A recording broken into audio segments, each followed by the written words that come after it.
Brielle Monroe? A receptionist called. Yes, she answered, standing. Mr. Hale will see you now.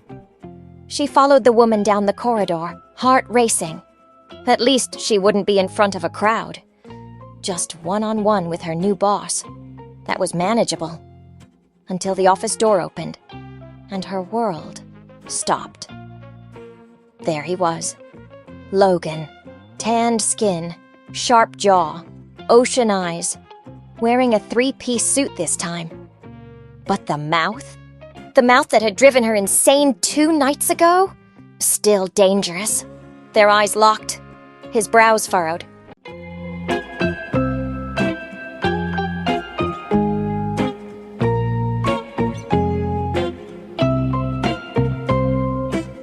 Heart's Audio Library presents He Danced for Her Once. She Owned Him Forever. A novel by Honey Hearts. But before I start the story, kindly hit the subscribe button and also hit like if you like the story. Thank you. Part 1.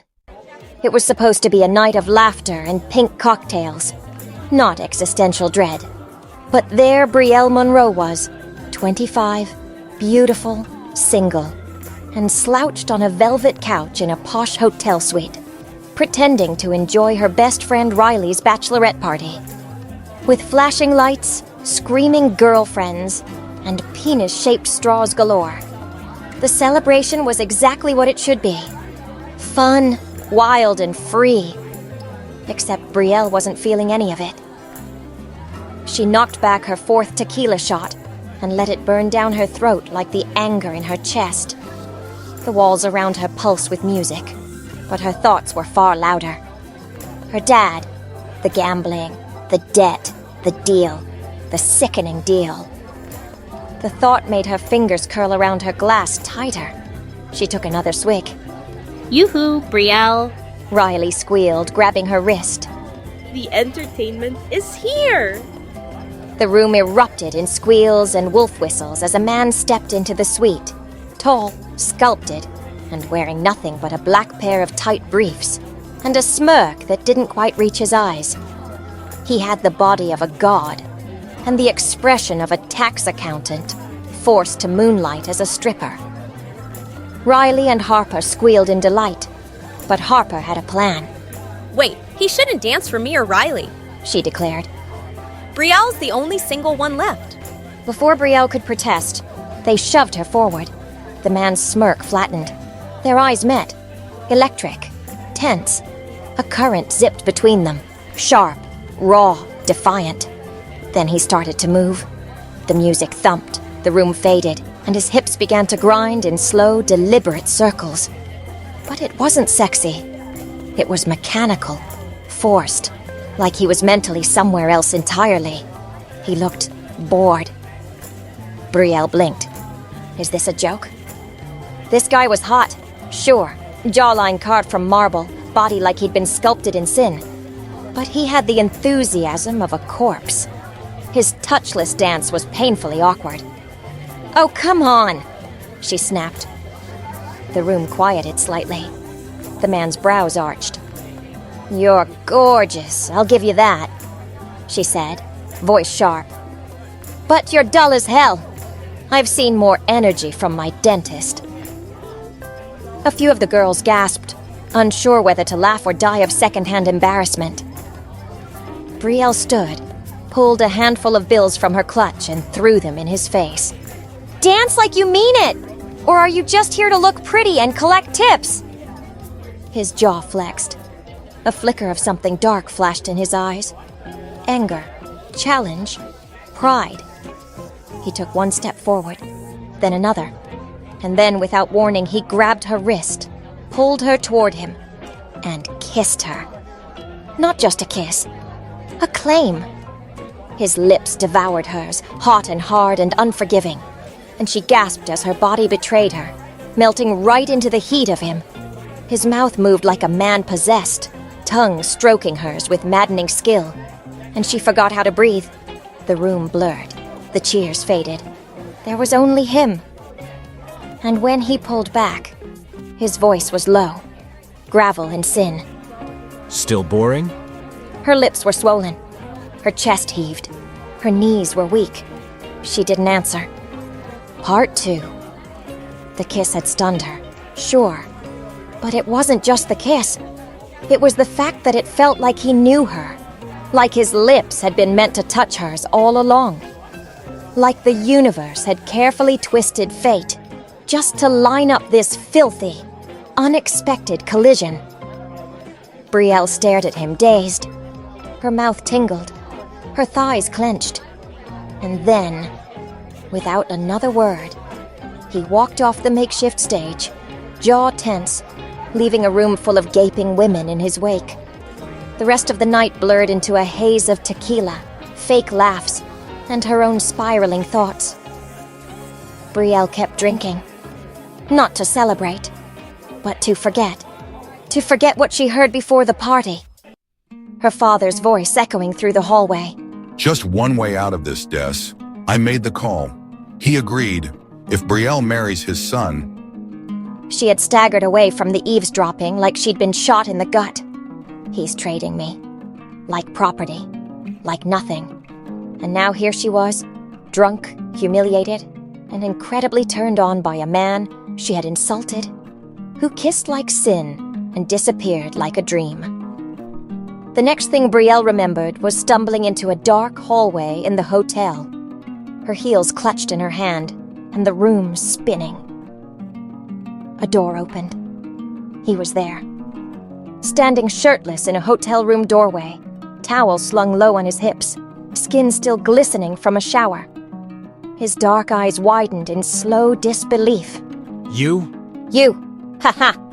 She echoed and giggled. Actually giggled. Still boring? He didn't answer. Instead, he stepped back, and she stepped in. The door clicked shut behind her. Clothes came off in a blur of moans and madness. He slammed her against the wall, his mouth everywhere. Neck, collarbone, breasts, hips. His fingers curled into her hair, his tongue lashed against hers, and she surrendered everything. No names, no questions, just heat. He lifted her like she weighed nothing and threw her onto the bed. She gasped as he crawled over her, dragging his mouth down the valley of her breasts before tasting lower. His stubble scratched her inner thighs in the best way possible. She whispered something. Maybe his name. Maybe a curse. She didn't know anymore. She was trembling, burning, desperate. And when he finally pushed inside her, slow and deep, she gasped loud enough to wake the whole floor. It wasn't just sex. It was more. More than she was ready for. Because with every thrust, he pulled pieces of her apart. Every breathless moan from his lips made her want to beg. She clung to him, to his shoulders, to this moment, as if her life had been waiting for it all along. She was his, and she didn't even know his name. Morning. Brielle opened her eyes slowly, head pounding, body sore, in the most delicious ways. The man was gone. His scent lingered, cedar and desire. But the bed was empty. She sat up, pressed her palm against her aching temple, and stared at the room. Clothes were scattered. Her panties were missing. There was a faint, smug smile on her lips, and a brutal realization in her chest. She had slept with a stranger. She didn't know his name. She didn't know where she was. She only knew she gave him something she'd never given anyone else, her first time. And she wasn't sure if she regretted it, or wanted more. Part 3. Logan Hale hated waking up alone. Especially after that night. The girl, no, the woman, had been unlike anyone he'd ever touched. Bold, reckless, deliciously wild. She tasted like tequila and defiance, and the way she moved beneath him, tight, responsive, real, had burned into his memory like a brand. No number, no name, just an ache in his chest and scratch marks on his back. He left the room the moment he opened his eyes because he feared himself after taking her completely. Like he began to imagine marriage, starting a family of his own. And kids. He swore under his breath, dragging a hand through his dark hair. Fuck. He walked away. Yes, but regretted it the moment when he was already driving his car. From then on, all he knew was that he wanted to find her. Still, he had bigger things to deal with, like Monday morning and the full schedule board meeting that was waiting for him back at Hale Enterprises. Later on, Brielle adjusted the hem of her pencil skirt and took a deep breath. This was it. Her first job in a new city, a fresh start, a desperate attempt to escape the life her parents tried to force her into. She'd run away, literally, packed a bag, left a note, and boarded the next bus out of town. Now she was broke, alone, and sitting in the sleek lobby of a glass skyscraper, praying they wouldn't notice how shaky her hands were. Brielle Monroe? A receptionist called. Yes, she answered, standing. Mr. Hale will see you now. You're his new executive assistant. She followed the woman down the corridor, heart racing. At least she wouldn't be in front of a crowd. Just one-on-one with her new boss. That was manageable. Until the office door opened, and her world stopped. There he was. Logan. Tanned skin, sharp jaw, ocean eyes, wearing a three-piece suit this time. But the mouth? The mouth that had driven her insane 2 nights ago? Still dangerous. Their eyes locked. His brows furrowed.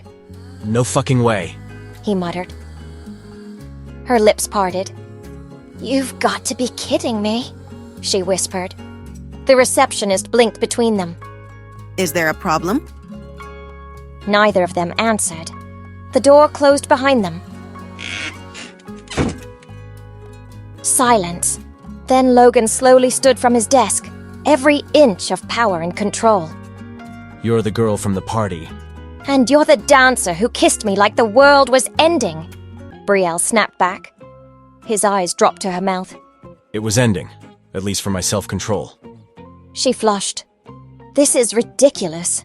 I didn't even know your name that night. Logan Hale. His voice was calm. But something darker brewed under it. She swallowed.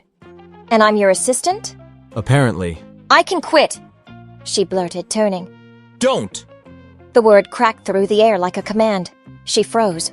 He stepped closer. You're not quitting. Not after that night. Not when I finally found you. Her pulse skipped. You're not my boss in the bedroom. He smirked. No, but I could be, again. She hated that her thighs clenched. Professional boundaries, she said stiffly. Then you better stop looking at me like that. Like what? Like you want me to bend you over my desk. She gasped. You're insane. And you're wet. She turned red. I should report you for this. But you won't. He took another step. And damn her, she didn't move away.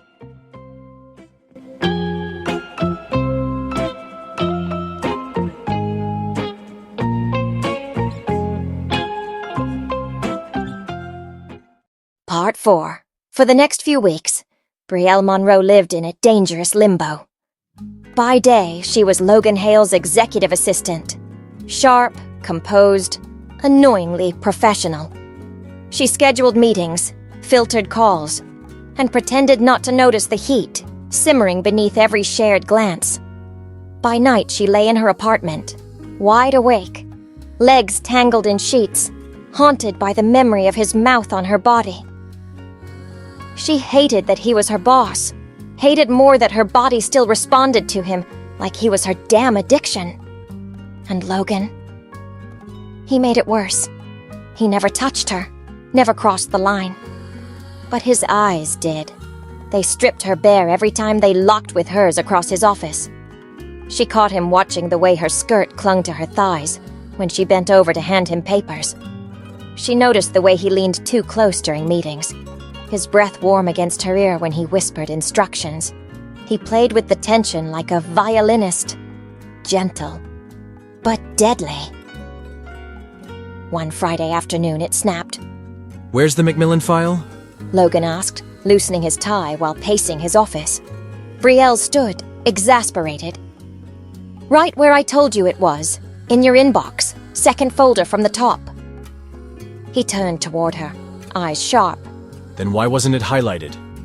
I didn't realize you needed hand-holding for basic tasks, she snapped. His gaze darkened. Oh, she'd done it now. He stalked toward her, slow and measured. You're mouthy today. I'm always mouthy, she shot back. Get used to it. I don't mind it. His voice dropped low.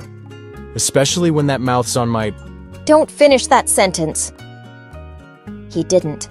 Instead, he backed her against the glass wall of his office. The city skyline stretched behind her. But all she could see was him, towering, angry, turned on. I hate how much you get under my skin, she whispered. He leaned in until their lips barely touched. And I hate that I still remember how you taste. He growled. Her hand slapped against his chest to push him away, but her fingers curled into his suit instead. His mouth brushed her jaw. Say stop. She didn't. He pressed in. Their lips collided with the force of every unsaid word, every forbidden thought. His hands gripped her waist, then slid under her blouse like he had every right. She moaned, arching into him, craving more. But then... The door flew open. Oh my gosh. Brooke Hale, Logan's sister and head of HR, stood there wide-eyed with a coffee tray in hand. I brought oat milk, but never mind. Brielle shoved Logan off her like he was on fire, which, in a way, he was. Nothing happened, she blurted. Brooke raised a brow. Sure. Your lipstick just migrated to his neck on its own. Brielle ran out the door, heart hammering, face blazing, but thighs very aware of what almost happened. Again. Part 5. Brielle avoided him all weekend. No calls, no texts, no chance to finish what they started. But Logan Hale wasn't a man who liked unfinished business. Monday morning, she arrived at the office early, hoping to hide in productivity. What she found instead was Logan, leaning against her desk, arms crossed, waiting. He looked like he hadn't slept. Morning, she mumbled. We need to talk. He said. I'm working. He ignored that. Come with me. To where? My house. Are you insane? No, I just need 5 minutes. You owe me that. She hesitated, then followed him. His place was sleek, modern, and overwhelmingly male. Floor-to-ceiling windows, leather furniture. A whiskey decanter she was sure cost more than her entire apartment. He closed the door behind them. Sit. I'm not your pet. Fine. Stand there and glare. I need to say something. She folded her arms. Make it fast. I didn't know who you were that night. But I haven't stopped thinking about you since. You drive me crazy in every possible way. I've tried to keep my hands off you, but I'm done pretending. Brielle's heart thumped painfully. We can't do this. You're my boss. Then quit. She blinked. I'll hire someone else. Promote you, whatever it takes. You'd risk your company for... I'd risk everything. He growled. To have you again. She opened her mouth to argue, but the truth strangled her. She wanted him to. So damn badly. Still, reality crept in like a chill. There's something you don't know, she whispered. What is it? My father. He arranged for me to marry someone. A business deal to save his ass. What? I ran away from it. Logan stepped closer, brows furrowed. She laughed bitterly. Can you believe that? I was supposed to marry a total stranger. Some businessman's son. His jaw ticked. Brielle, who's your father? Richard Monroe. Why? Logan stared. Then he started to laugh. Are you kidding me? She blinked. What? My father's been pressuring me to meet the daughter of his old business partner. Said she was a bit of a wild one. He smirked. Guess he was right. Her eyes widened. You're the man I was supposed to marry? Looks like fate has a sense of humor. She blinked in disbelief, then giggled, then laughed hysterically. He pulled her into him. You don't have to be forced into anything. Not anymore. I wasn't planning to. He kissed her, slow this time, deep, full of promise. You're mine, Brielle. He whispered against her lips. Always have been. She smiled. Then shut up and take me already. Clothes hit the floor like confetti. This time there was no drunken haze, no mystery, no guilt, only hunger. Logan carried her to the bedroom, laid her down like she was something precious, and kissed her like she was his last breath. His fingers explored every inch of her, like he was memorizing the map of her body. He buried himself inside her with a groan that made her tremble. Their bodies moved together like they'd been designed for one another. She cried out his name, over and over. And when it was over, when they lay tangled, slick with sweat, and too satisfied to move, he whispered, You're not just my assistant. No? You're the future Mrs. Hale. She smirked, pressing a kiss to his chest. Then you better start practicing how to beg. I like hearing you say please. He growled. Oh, woman, you're killing me. She smiled against his skin. That's the plan. Epilogue. 3 years later. The morning sun poured golden light into the Hale Estate's sunroom, where soft laughter echoed against marble floors and high ceilings. Logan, he's doing it again, Brielle called from the couch, cradling a giggling toddler on her lap. Logan Hale walked in, tie half done, holding a coffee mug and looking every bit the powerful CEO, except for the baby wipe tucked into the back pocket of his slacks. Their son, Liam, was 2 years old and a walking storm of joy and chaos. This morning, he was shirtless, sticky, with jam, and clutching Logan's wristwatch like it was a sacred relic. Logan knelt in front of them, grinning. Buddy, we've talked about this. Daddy's watch isn't a teething toy. Liam giggled and shoved it into his mouth anyway. Brielle snorted. You should see what he did with my mascara yesterday. I still don't know how he climbed the bookshelf. He's your son, she teased. The drama is genetic. Logan leaned over and pressed a kiss to her lips. Slow, sweet, with just a hint of fire beneath. And you're still my favorite kind of chaos. Liam squealed at the kiss and threw a cracker at them. Brielle laughed. He's jealous. I get it. Mommy's kisses are addictive. She rolled her eyes playfully, but her heart was full. 3 years ago, everything had felt like a whirlwind of lust, tension, and forbidden attraction. Now, their days were filled with laughter, sticky fingers, and midnight snuggles between baby cries. She looked around their sun-drenched home, her wedding ring glinting in the light, her little boy wiggling in her lap, and her husband watching them, like he'd never stop falling in love with her. This wasn't what she expected back then. It was so much better. Logan wrapped his arms around both of them, burying his face in Liam's hair. I love you, he whispered, gaze shifting to Brielle. She smiled. Forever, she said. The end.